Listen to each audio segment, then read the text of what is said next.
before we start, I want to ask you a question. Please raise your hand.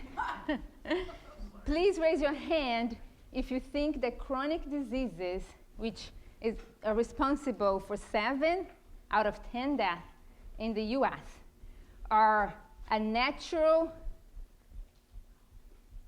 as a natural element of aging. Meaning, if you are getting older, you expected to develop either type 2 diabetes or cancer or cardiovascular disease or even dementia. Raise your hand if you believe it's natural, that as you age, you're going to be developing those diseases. Well, this audience is very optimistic, which I love. This, you guys, it's true. It's true. So when it comes to chronic diseases, and Alzheimer is going to be part of them, but we usually think about cardiovascular disease, type 2 diabetes, cancer, sometimes also obesity. But they are usually related to 4 major lifestyle factors. The first one is tobacco use, and it can also involve alcohol use. The second is stress, or the management of stress in our lives. The third lifestyle factor is physical inactivity that will be related to increased risk of us developing such chronic conditions. But the one that is the most important of all, and it's not because I'm biased, and I'm going to tell you why, is food choices. Of course I'm biased, but it's not just because of that. If we think about it, tobacco and alcohol use is optional, right? So if you smoke, you can choose to not smoke one day. If you drink, you can choose not to drink one day. And you can decide to quit both tobacco use and alcohol consumption, correct? When it comes to stress, all of us are going to be experiencing stress in different ways. So, and then not every day is going to be highly stressful. You're going to have fluctuations. And physical activity is the same thing. One day you may be less active than other days, and that is fine. But when it comes to food, we are all going to eat every single day. And most of us are going to eat at least 3 times a day. So when it comes to food, is the one lifestyle that is going to happen, or we're going to have a control over every single day, no matter what. And there's a reflection of that.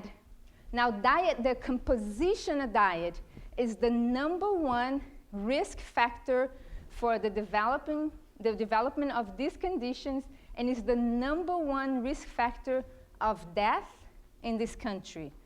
26% of death in the US are directly related to the composition of diet.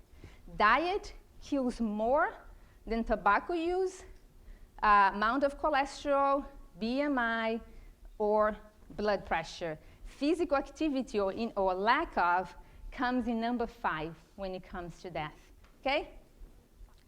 So now all of you are biased. So when it comes to Alzheimer, when you discuss, where is it that Alzheimer comes from? So there's different theories. There's the genetic theory, that Alzheimer is mostly related to genetics. And there's also the lifestyle theory. It's related to lifestyle choices and also related to the food we eat. And there's argument going one way or the other, and that's what I'm going to be discussing for most of the talk. So on one side, when it comes to diet, there's a group of scientists that believe that Alzheimer it's a vascular disease. And being a vascular disease, it's related to risk of cardiovascular disease. So anything that is good for the heart is going to be good for the mind. So if you're in this camp, the foods that you're going to be paying attention are the fats, mostly saturated fats, trans fats, and cholesterol in the diet. But there's a different group of scientists that believe that the real culprit when it comes to diet and Alzheimer's risk is grains and carbohydrates, right? They say Why is it they believe it's carbohydrates? Because people that are type 2 diabetics have 4-fold the risk of developing Alzheimer's disease. And they need, some researchers then believe this so badly that they say that Alzheimer's disease should be called type 3 diabetes, which I completely disagree, because type 2 diabetes also increases 2 to 4-fold the risk of cardiovascular disease, and we're not calling cardiovascular disease type 3 diabetes. So anyway, so this is a healthy brain, and our brain corresponds to about 2% of our body weight, but it consumes more than 50% of the energy that we consume on a regular basis. So can you imagine an organ that's so tiny in terms of weight, but it takes up more than half of the energy that we need on a given day? And where is this energy coming from? The food we eat, right? So do we think that the food we eat will have any effect on the brain, which is going to take more than 50% of the energy that we need? Of course you will, right? And this is a diseased brain. This is how Alzheimer's disease looks like, the brain. So we have extreme shrinkage of the brain. But here's the thing, 2 things I would like to say. One, loss of volume of brain is something that all of us may start to experience after age 40. So we may be losing between 1 and 2% of volume of a brain every single year after age 40. But it's average, meaning some people will lose more, some people may lose less, and some people may not lose at all. So through the research that we've been seeing, we can tell pretty much what are the dietary factors that are preventing your brain to develop the shrinkage or reduce the volume. The other thing I wanted to point out before I move to the next slide is that when over thousands of autopsies done in very or younger people without clinical signs of Alzheimer's, they say that about 10% of people in their 20s already show early signs of lesions that are characteristics of Alzheimer. And 50% of people in their 50s already have lesions in the brain. So the same thing is true for cardiovascular disease. So people in their 20s, when they die of gun accident or car accident or suicide, they may already have lesions in the brain and microscopic lesions in their heart, even though it's going to take another 30 years for the disease to show up. So you see, cardiovascular disease shows lesions very early, and Alzheimer also very early. So it looks like we are moving towards the cardiovascular disease. What is good for the heart is good for the brain. Okay, so Alzheimer's disease is characterized by 2 types of lesions in the brain. Plaque, again, cardiovascular disease is what? Plaque in the arteries, right? Alzheimer, plaque, or deposits of beta amyloid protein in the brain, and also tangles of tau proteins. But when we're talking about the genetic risk, I just want to talk about the genetic risk for a minute of Alzheimer. There's something called familial cases, or early onset familial Alzheimer's disease. But that represents 0.1% of all cases. And those early onset Alzheimer's, usually people that get diagnosed before the age of 65, sometimes before the age of 50. And usually is mutations in one of these 3 genes, APP or this presenilin protein 1 or 2. But again, it's 0.1% of all cases. the majority of the cases of Alzheimer's disease is what they call sporadic. So it has a genetic component, but there's also a lot of environment and lifestyle behaviors involved in it. And when it comes to sporadic cases of Alzheimer, then we usually are talking about the gene apolipoprotein E. So about 40 to 80% of people that develop Alzheimer's disease is going to have at least one copy of a variant for this gene. So it's not 100%, so it cannot be genes alone. So usually what the evidence says is if you have one copy of the mutated gene, your risk of developing Alzheimer is 2 to 3-fold higher. If you have two copies, it's 9 to 10-fold higher. But here's the interesting thing.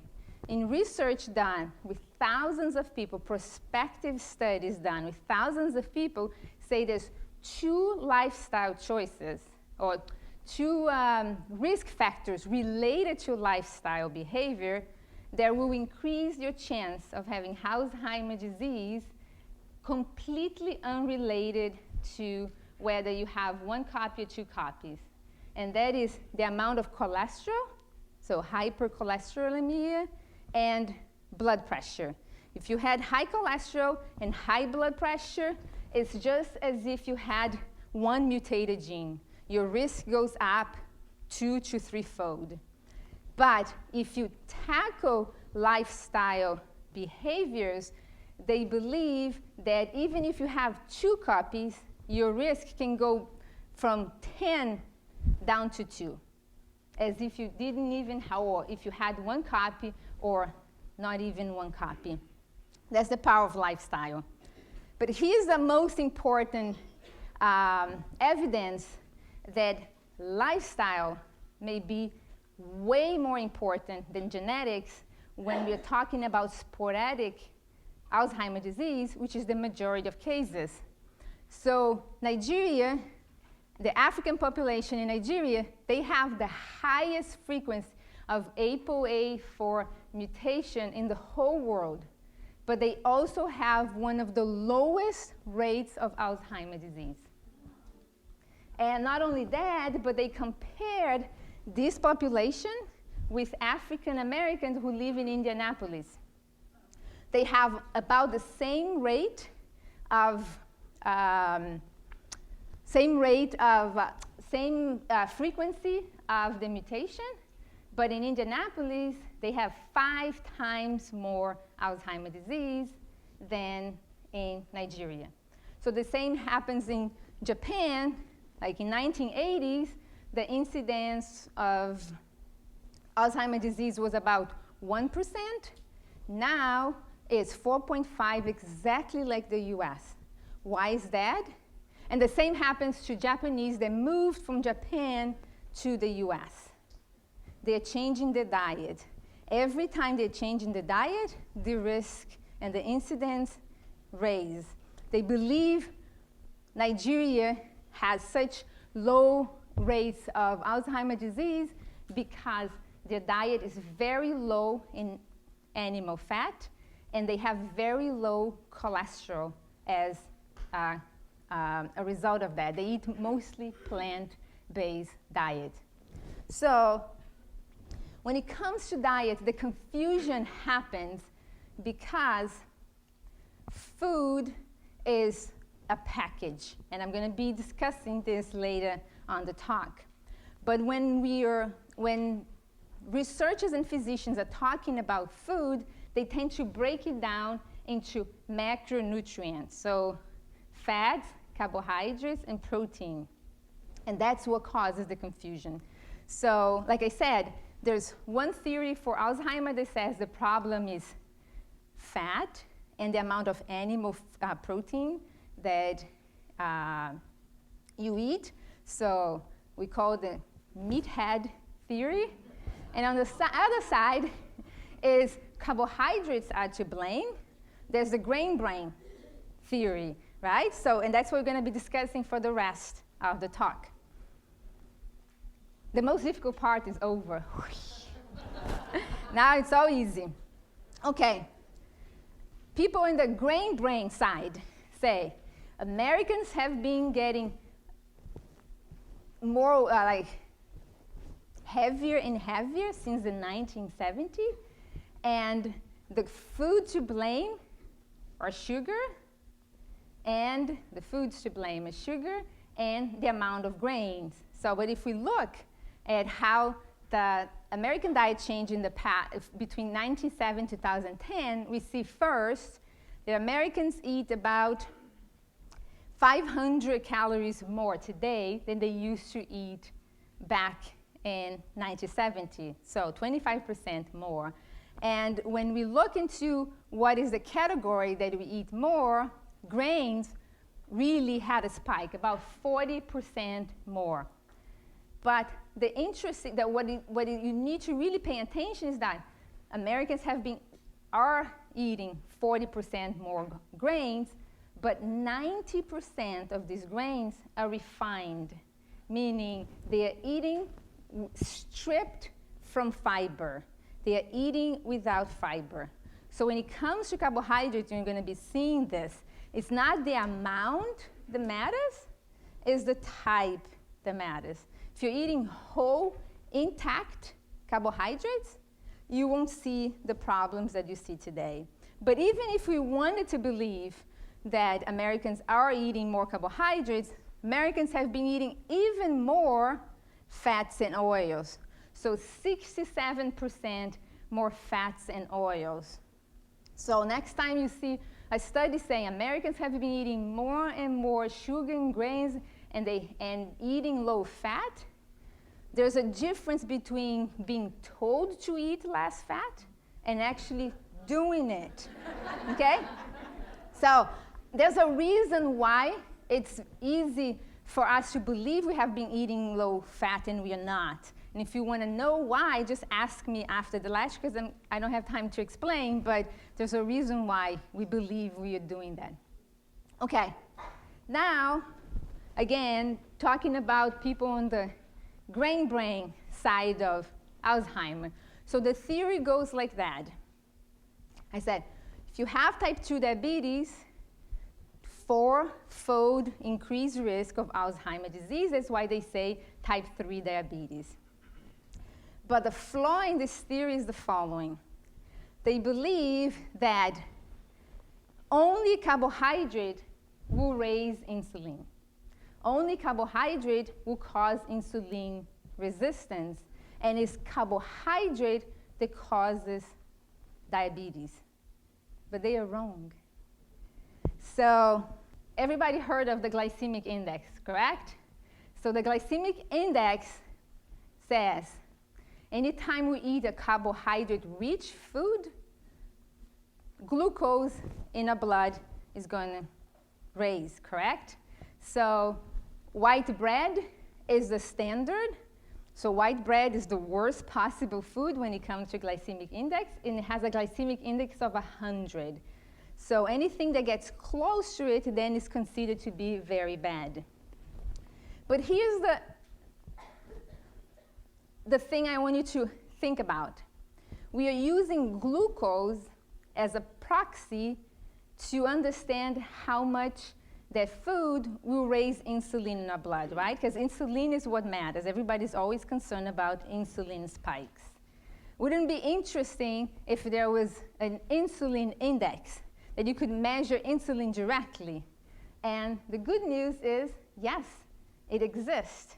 So when we talk about a food like whole wheat pasta, this is not white pasta, whole wheat pasta, the glycemic index is 68. So it's very close to 100, but not too close, so 68. And a lot of people won't even eat pasta because pasta is bad for you because it's high glycemic index. But pasta's insulin index is only 40, meaning even though you have a raise in glucose in your body, it doesn't cause a huge spike in insulin. Why? Because it's carbohydrate attached to fiber. Okay? So digestion is slow, so insulin is 40. Now, meat. All animal foods have 0 carbohydrates. And if you talk about the breaking down of micronutrients, when people see meat, what is it that they say this is? Protein, right? But meat is 58% fat. So if you're going to tell me that you're going to eat this, you had, where's your fat? In the fat in your food, because the majority of the calories in meat are coming from fat. But like I say, fat and some protein, 0 carbohydrates.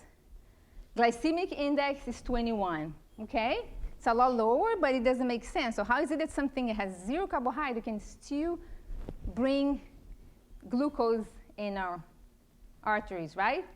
If you want to know why, ask me after the lecture. I'm not going to tell you now. But here's the thing. Biochemistry is too complicated, but what I want you to notice is this.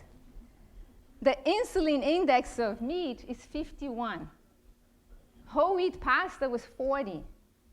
So here's a food that has 0 carbohydrate and is getting our blood to have more insulin than whole wheat pasta. So is it really carbohydrate that is causing insulin spike? No. Last food, Greek yogurt. Okay. Glycemic index, 62, which is very close to whole wheat pasta, correct? Who wants to guess the insulin index of yogurt? Remember, 100 is white bread. 60? Huh? 90? 72. How about 115? Yes. So next time someone tells you that carbohydrate raises insulin, say, that's not true, okay?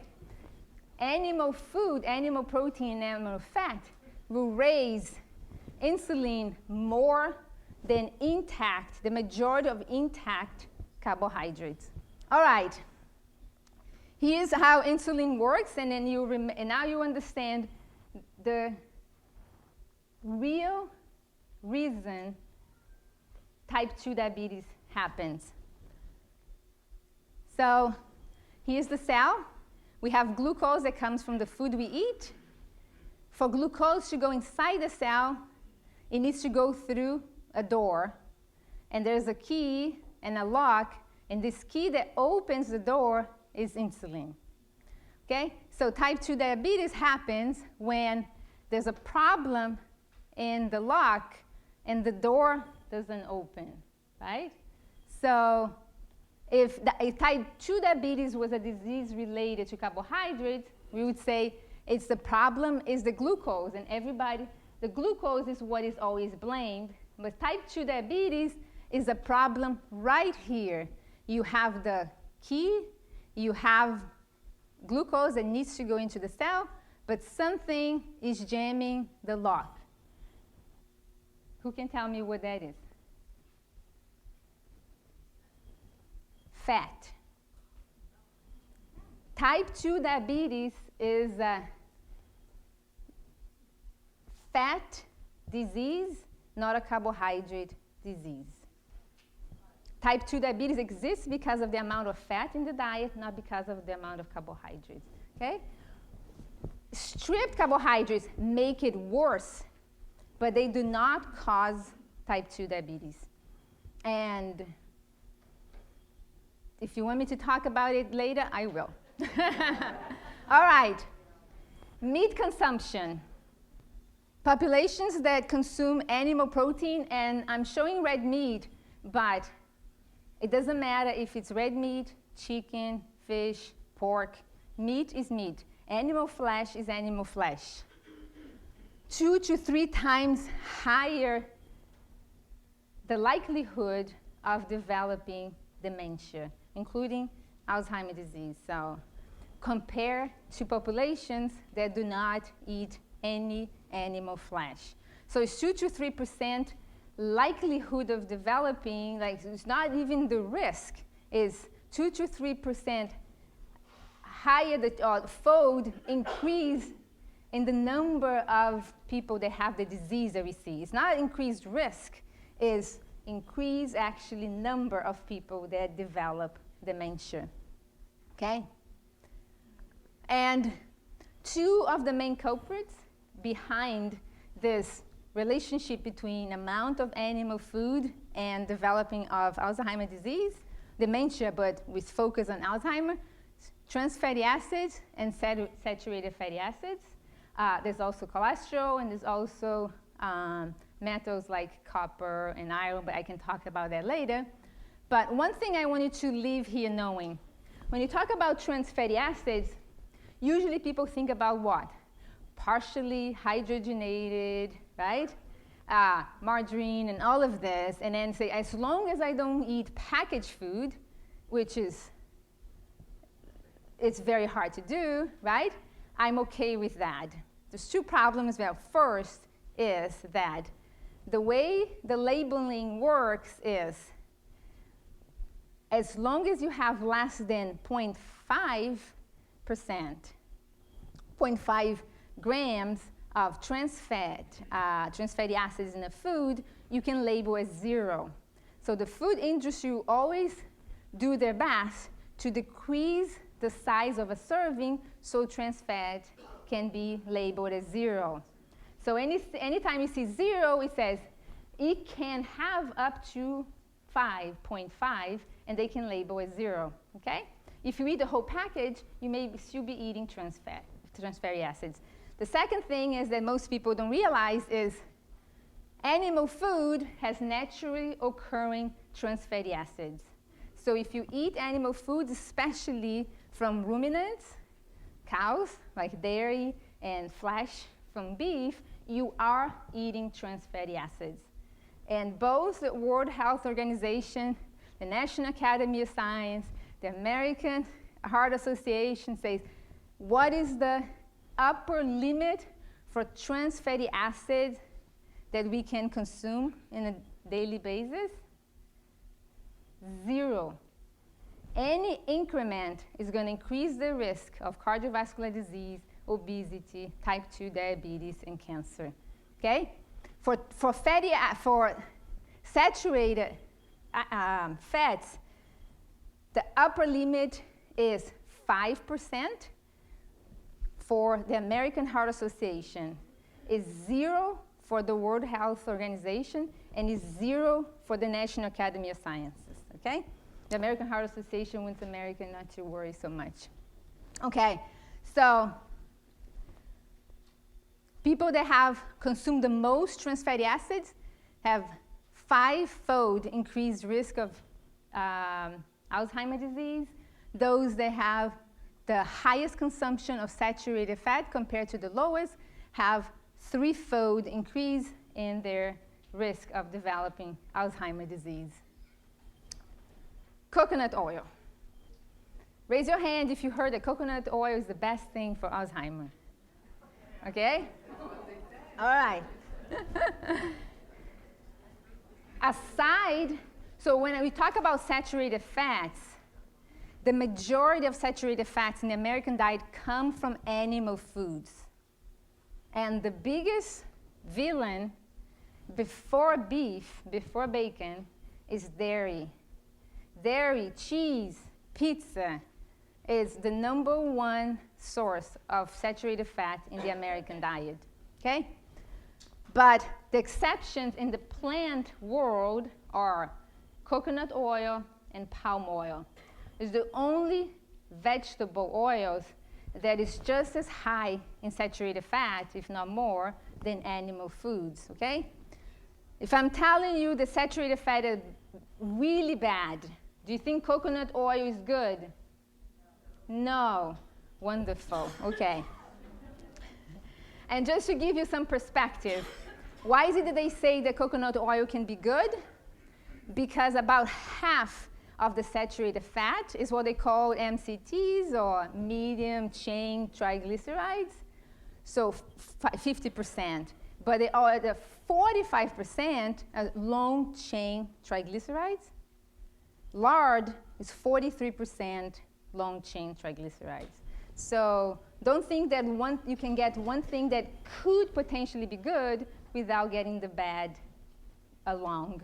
And coconut, not coconut oil specifically, but as a blend of MCTs and LCTs have been tested in a control trial for Alzheimer. They thought they could see improvement at the beginning of the study, but after a year, there was no difference. And it looked like the difference would be only in the group that did not have the mutation, but after they randomized and adjusted, no effect has been seen. So there's nothing in there for coconut oil. All right? So when it comes to fat, I don't like to say good fat, bad fat. I like to say essential fat and non-essential fat. Essential fats are the fats we need in order to survive. Any nutrient that is essential means our body cannot produce, it has to come from the diet, okay? When it comes to fat, polyunsaturated fatty acids are essential fatty acids. We need them. They are the omega-3s and the omega-6s. The omega-6, nobody needs to worry about getting because we get plenty and we get way more than we need. The one we need to worry about getting enough of is omega-3. Because if we eat, for instance, if we eat a lot of oils in a diet, most oils are going to be way off balance when it comes to the ratio of omega-3 and 6. So you're inundated by omega-6, but you don't get enough omega-3, okay? Omega-3 is the only one you have to worry about. And then monounsaturated fatty acids are considered to be good. Why? They are good because they are not as harmful as saturated fatty acids, but they are not essential, and they will not do anything except make you fat, okay? That's a different talk. I'll give you another day, okay? So when you talk about chocolate, people say chocolate is healthy food, dark chocolate. Okay, it's about 77% fat, 16 to 26% monounsaturated fatty acids. Does anybody need monounsaturated fatty acids? No. And it's 29 to 47% saturated fatty acids. Does anybody need saturated fatty acids? No. So this group here will never again say that chocolate is a healthy food, okay? Cocoa beans have some heart protection, but cocoa beans are not mixed. When cocoa beans are mixed with cocoa butter and a whole bunch of other things, it becomes chocolate. So if you want to eat cocoa beans, go ahead, but most people won't because it's not sweet enough and it doesn't have any fat in it. Very little. Okay, olive oil, 100% fat, 76% monounsaturated fatty acids. Do you need monounsaturated fatty acids? No. Okay. 14% saturated fatty acids. Is it a healthy food? No, it's not. Of all the oils, it's the least harmful. But being least harmful and being health promoting is not the same thing, okay? All right, but how about the Mediterranean diet? It's good, fruits and vegetables, fish, olive oil, and wine. Okay, so the evidence when it comes to following a Mediterranean style diet and Alzheimer's disease says yes, the more adherent you are to the Mediterranean diet, the better chances are of delaying the onset, and also the course, the progression of the disease can be slowed down. But the two main components of why is it that this happens, where the protection comes from in the Mediterranean diet, is intake of vegetables and the ratio of unsaturated to saturated fat, more specifically, the ratio of plant fats to animal fats. Those are the two main reasons why the Mediterranean diet is good. So if Alzheimer's disease, just as cardiovascular disease, is related to how healthy our vessels are aligned with endothelial cells, so endothelial function should be a measure of how healthy a food is. So if you test a food and you see that it damages the endothelial cells, is damaging your vessels, it's going to increase your risk of develop not only cardiovascular disease, but also brain disease, correct? So olive oil impairs endothelial function every time you eat it, okay? So what they believe happens in the Mediterranean diet is that dietary fruits, vegetables, and the products appear to provide some protection against the direct impairment in endothelial function produced by high-fat foods, and that includes olive oil. Can you use olive oil? If you want to use oil, it's the least harmful, but don't say it's health promoting, because it's not. It's not promoting heart health, it's not promoting brain health. Wine, now you're gonna hate me. Chocolate, oh, okay, but wine? All right, this study showed that you had increased blood flow and increased what we call flow mediated dilation, which is a measure of how healthy your endothelium is. Says when you remove the alcohol from the wine, you get better function.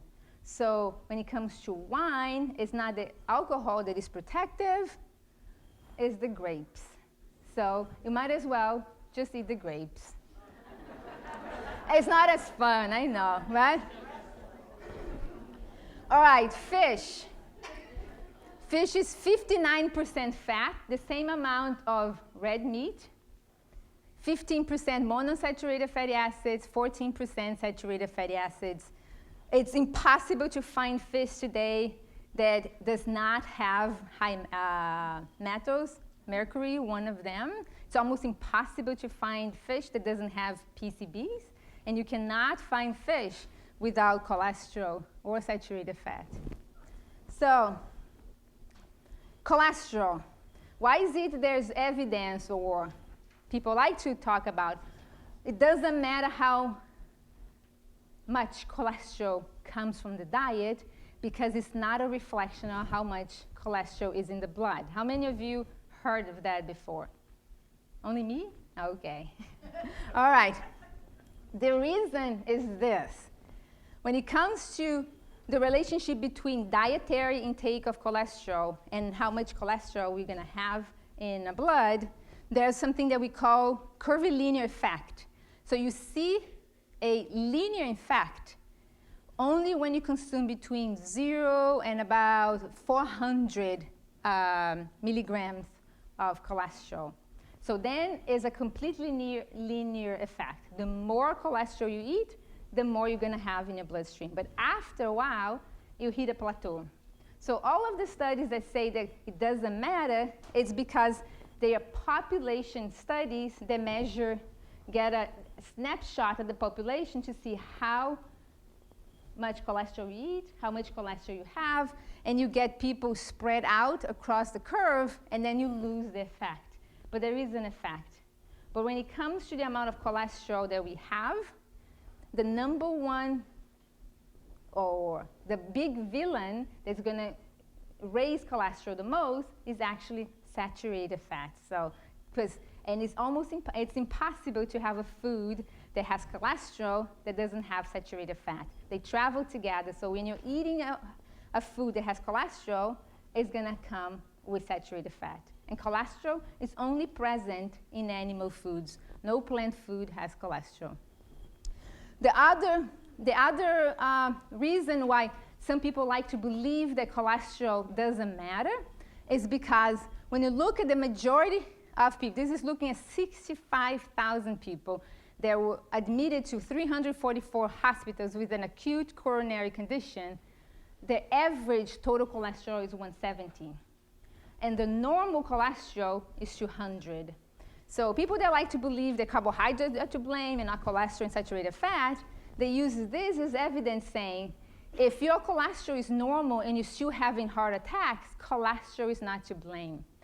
But there's a difference between normal values and optimal values. We have a wide range of normal because the population is different. So, and when we establish those values, we try to encompass values that will be representative of 95% of the population. But that doesn't mean it's optimal. So anytime total cholesterol is below 150, you will not have a heart attack. So optimal level is below 150, normal is below 200. So this could be normal, but it's not optimal, and that's why it's happening. And then when it comes to LDL, 100 is considered normal, and Americans suffer so much to having 100 that they created a new category called borderline normal, which is between 100 and 120, and they still think, okay, as long as it's not above 120, you're in good shape. No. Optimal level LDL has to be below 70. If it's below 60, even better, okay? Ansel Keys, the first guy to describe the Mediterranean diet, he said way back in the 60s, heart attacks, and like I say, what is good for the heart is good for the mind. Heart attacks are rare, or at the time, except among the small class of rich people whose diet different from the general population. They ate meat and dairy every day instead every week or two. He said that back in the 60s, and we haven't learned, okay? So the Mediterranean diet is 93% plant-based, very little consumption of animal foods, has an abundance of food from plant source, fruits, vegetables, potatoes, breads, grains, beans, nuts, and seeds, and mangiafolia. Every meal starts with leafy green vegetables. So they eat leaves in every meal, okay? Or they used to. Ansel Keys, back in 95, he said, we must consider what the Mediterranean diet is now in 95, what it used to be and how it's changing. And he said, again, back in 95, the current change in Mediterranean countries tend to destroy the health virtues that we saw 40 years ago. That's 95, now it's 2017. Do you think it changed a little more? Yes. So when you talk about Mediterranean diet, you're talking about in the 60s, not now. Last thing I'm going to talk about, and then we're going to be done. mTOR. mTOR is the main driver of growth in our bodies, okay? mTOR is a molecule that is going to drive growth when you're babies. And because it's going to drive growth, it senses the environment. It's wonderful to sense everything and respond to it. So if you have enough calories, mTOR is going to drive growth. If you have enough insulin, it means that you're eating and you have insulin, mTOR is going to drive growth. If you have enough glucose, it's going to drive growth. If you have enough certain amino acids from protein, it's going to drive growth. And it's wonderful when you're a baby and you're going to grow. Why is it that it's important? mTOR, why is it that I have it as a sports car? Because the analogy that some researchers like to make is the following. mTOR is like an engine of a super powerful sports car going full speed in a slow speed lane with curves. So when you're growing up, and that's why people up to the age of 30 can get away with murder with anything they eat. Why? Because mTOR is driving you to grow as fast as you can so you can reproduce and leave babies so that if you get killed, the species won't die. So they want you to grow as fast as possible. And as long as conditions are favorable, meaning nutrients are available, mTOR is going to be driving. But after age 30, in theory, why are we still here? Did you produce babies? Now, if you're around and you're consuming all the energy, you're competing, and you're no longer needed. You're just competing for food. So after that, mTOR stops being the driver of growth and start being the driver of aging. So anytime we have foods that are going to be upregulating or making mTOR being overdrive, we are driving aging and all of diseases related to aging along with it, okay? So mTOR then, as you can predict, is a main driver of cardiovascular disease, a main driver of type 2 diabetes, a main driver of Alzheimer's disease, okay? So there's one natural break for mTOR, and it's called calorie restriction.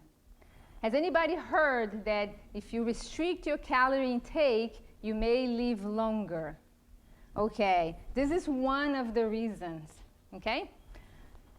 But when you talk about calorie restriction, that will be enough for you to put a break in mTOR. Usually it's like 50% of the calories you would consume on a daily basis. Who wants to do that? I don't. Okay, but nature is so amazing. There's an even better way to mimic the effects of calorie restriction without restricting calories. And that is restricting leucine, one type of amino acid in food. Leucine has the greatest effect of mTOR signaling. And anyone wants to guess the foods that are highest in leucine? Oh, yes, you got it. Extra points. Yeah. Eggs, dairy, and meat compared to fruits, vegetables, grains, and beans. For you to eat in the amount of leucine in 100 grams of cheese or 100 grams of meat, you'd have to eat about 9 pounds of cabbage or 100 apples.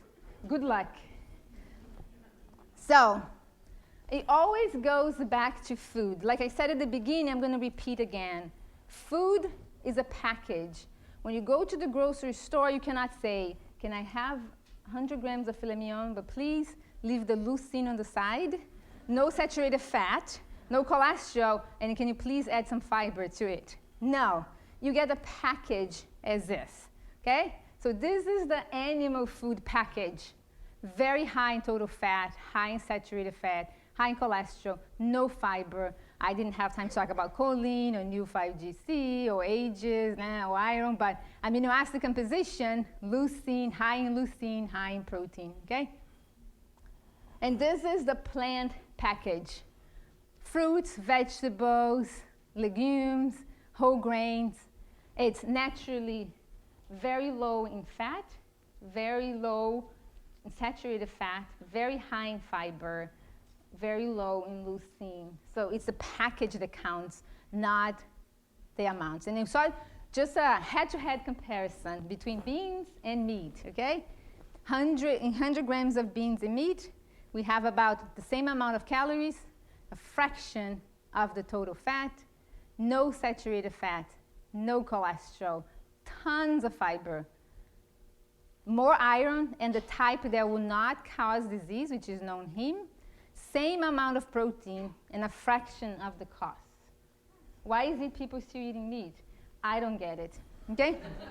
All right, so intake of legumes, beans, chickpeas, split peas, lentils, may be the single most important dietary predictor of a long lifespan. So, in fact, when we take a look at the blue zones, How many of you heard of the blue zones? Oh, everybody, okay. The 5 regions in the world where people reach age 100 at 10 times the average, there's one food in common, and that's beans. Different beans, but they all eat beans. Not only that, but think about it. Do they get to be 100 and have dementia? No. Most of them are 100. They are active. Some still on their scooters. They go pump gas. They do their own grocery shopping. And all. Go to Greece, go to Sardinia, go to these places. They are 100, 105. They are doing everything. No sign of dementia. Okay? Last thing before we finish. B vitamins. B9, B6, B9, and B12. We need those 3 vitamins in order to detoxify both a blood and, in consequence, the amount of homocysteine that goes to the brain. Okay? Homocysteine is a risk factor for cardiovascular disease, and it is a very strong, independent risk factor for Alzheimer's disease. So if your homocysteine is above 14, you have twice the risk of having Alzheimer's disease, and I think 2 or 3 times the risk of having cardiovascular disease. Where do you get it? B9 usually is the one that most people need to pay attention, and you get it in beans and in greens. The bad news is that 96% of Americans do not consume even the minimum required amount of either beans or greens. Okay? So those are the 2 main ones. And the B6 is more abundant, so B9 is the one that most people have to pay attention, which is folate. And people in the audience who are already plant-based, vegans, you have to pay attention to B12. B12 is your limiting factor for the majority of the population is going to be folate. Okay, these are what I call the Fab 4. Beans and greens, and you understand why, right? So it's a better source of protein is your bean. It's both together is going to be folate, tons of fiber, phytonutrients, you name it. When it comes to fruit, nothing beats the berries, especially for brain health, right? So blueberries, strawberries, blueberries then is amazing.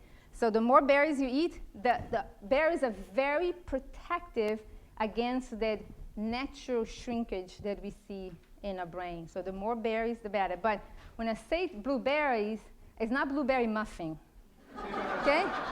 It's blueberries. Wash it and eat it, okay? And seeds, we call magic seeds, especially flaxseed. Why? 1 tablespoon of ground flaxseed a day, it's all the omega-3 you will ever need. 1 tablespoon of ground flaxseed is the best source. You don't need animal foods, you don't need fish in order to get omega-3. But if you cannot, then there's algae capsules, microalgae capsules that can deliver omega-3 for you as well. Omega-3 is very important for brain health too. So omega-3, B6, and B9, and B12.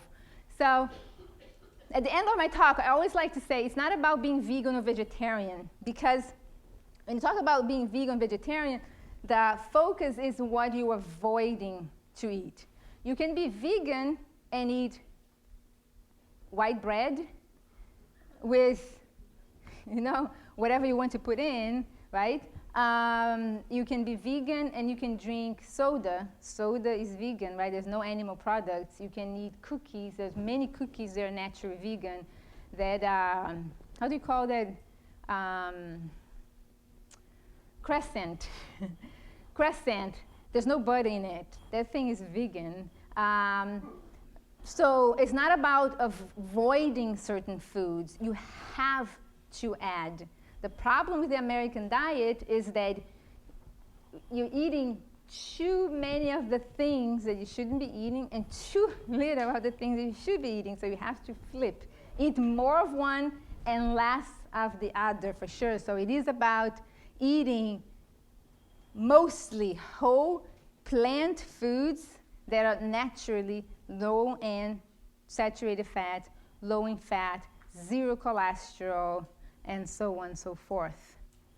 Okay, is it hard? No. At the beginning, it may be or may sound like it gets easier with time. So my message is always at the end of the talk is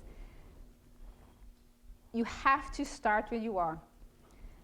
Use what you have and do what you can. And before you know it, you'll get there. Thank you. My name's Colleen. I'm certified in community nutrition, and I teach plant-based nutrition. And I'm really glad you mentioned, the amyloid plaque.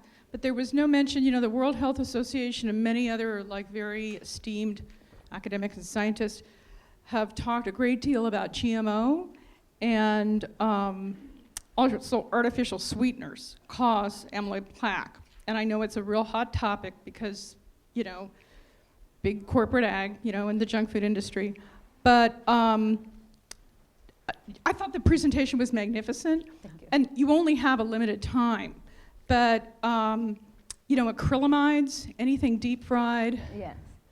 Well, usually I say no oil, so if you're not using any oil, you're not going to eat Yeah, anything and there's fried, something so faulty in this, and bless them, this is great. Yeah. But it says ooh, don't eat nuts. Now, I have no oil in my diet. I don't eat liquid oil, but I eat a whole avocado every day. I eat raw nuts and seeds, preferably sprouted, Sure, yes. to get rid of the phytins. Because the magnet was made to help the people that want to lose weight. That's Right. why nuts. So when I give the lecture related to obesity and genetics of obesity, then I explain that. By the way, if you want a PDF of each one of them, they're also available on the website you can download, and then you can understand how is it that we use the magnet.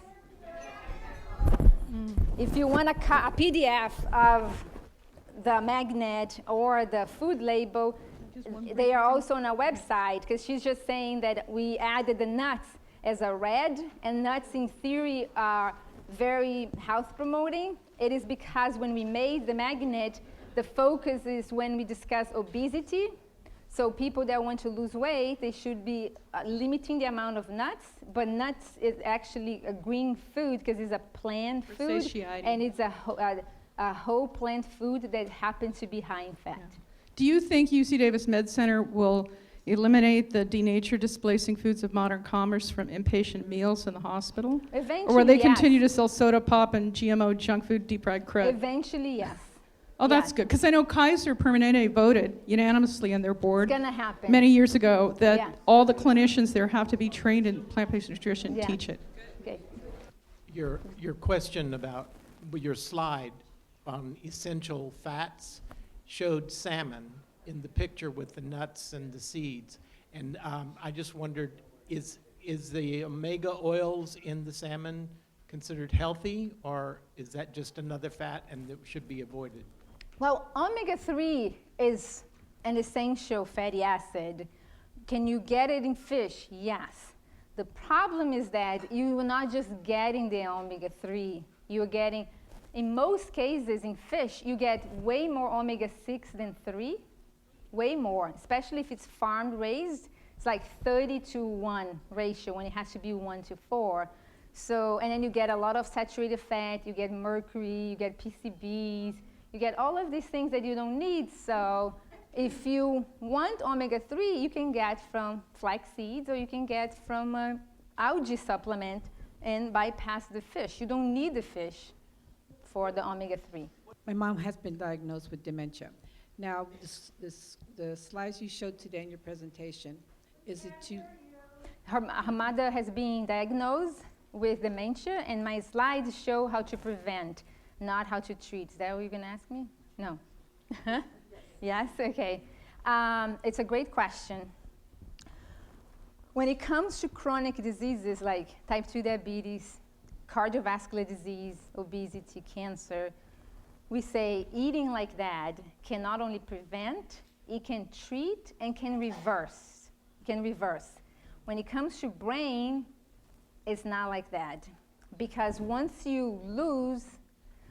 brain starts to shrink,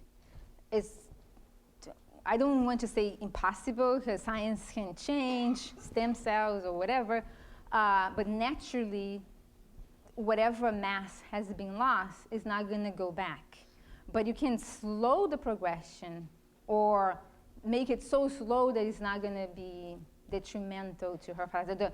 The fastest we change the diet, the better. Like I said, they show the data is with Mediterranean diet. The people that follow more closely what the Mediterranean diet would be, after the 5-year period, they are the only ones that were still alive. Everybody else already had progressed, dementia, Alzheimer, and death, but they were still alive. So the more compliant you are, the slower the progression, the better the outcome. I cannot say that you're going to stop, but if you dramatically decrease the progression, I think it's wonderful, right? I have intolerance to any sugar, anything, even 2 grapes will fall on the floor, and also any gluten for all grains. So I'm running out of food to eat. Well, beans have no gluten in it, and they don't have, because you have problems with fructose, the sugar in fruit. Yeah, but so you can eat other things, beans and green leafy vegetables, all the red, yellow, green vegetables and other things. So you cannot eat any fruit whatsoever. Okay. Okay.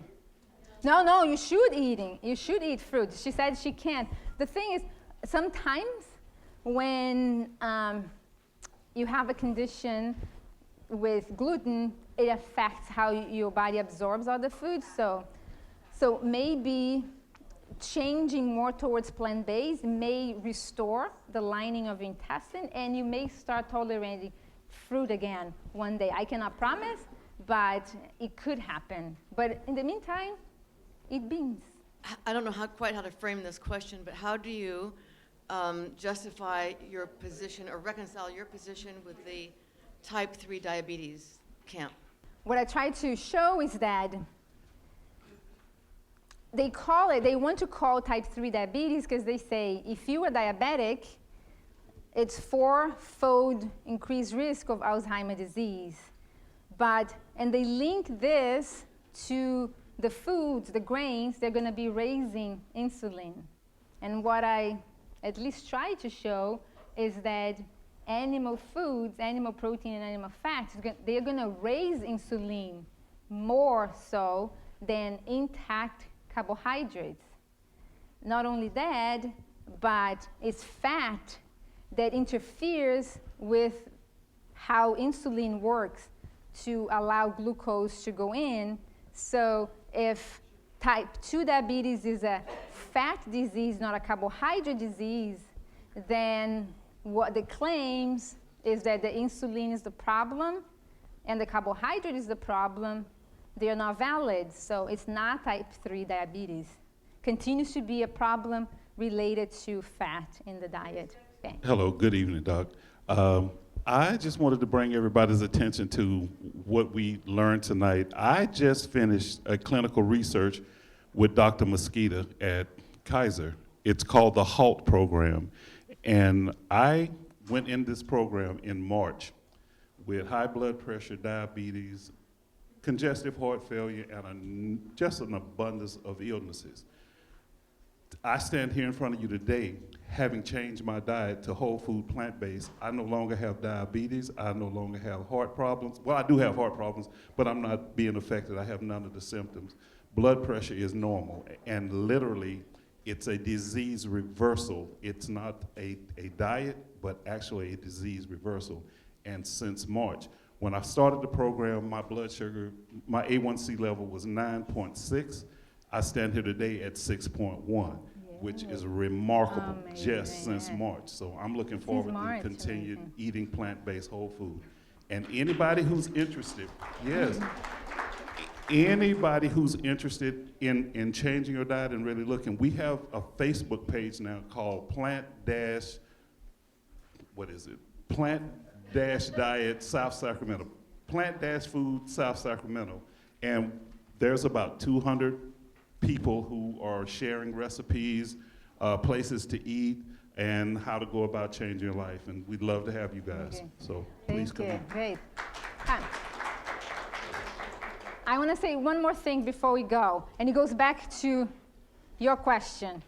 I always give this analogy during my talk, but it takes a while. So the analogy I like to give is the sink analogy, okay? Think of a sink with 2 taps. When you open the tap and water comes in, the water would be the glucose coming in after you eat carbohydrates, all right? So you eat, you open one tap, if you eat a whole intact carbohydrate, and water comes in and goes through the drain, no problem, correct? Now, if you eat stripped carbohydrates without the fiber, they're going to be metabolized faster. It's like you opening 2 taps at the same time, right? So the water is going to come in. It may accumulate a little bit, but you don't eat all day long. So when you close the taps, the water is going to go in, okay? So that's one. But now, let's say you comb your hair over the sink, and now you have hair is going to clog your sink. The hair is the fat in your diet. So now, if your drain is clogged, then you can eat a little bit of carbohydrate, even intact. You're going to open 1 tap, but the water is not going to flow as nicely, correct? So that's why carbohydrate is blamed, because they are seeing what is accumulating on the sink. And if you do what American diet is very high in fat, so really clogged drain, and 2 taps full on all the time, you have this accumulation of glucose, okay? So when we talk about going low carb, which is people there like to say that Alzheimer is type 3 diabetes, they will want you to then eat less carb, more protein, and more fat. So what happens is, if you're going low carb, is if you have a sink, it looks nice, but you're refusing to open the tap. Or you're opening so little that the amount of water that is going to trickle down is going to eventually go in. So it may seem that it's working, and that's why they continue to believe it is the cause, because it works. But the cause is the clogged drain. So you can have a sink in your house and never use it. That would be you not wanting to eat carbohydrate and continue to eat fat. Or you can unclog the drain and be healthy. So you can give her that analogy, and then if she's curious enough, or he'll check it out. Okay? All right. Thank you.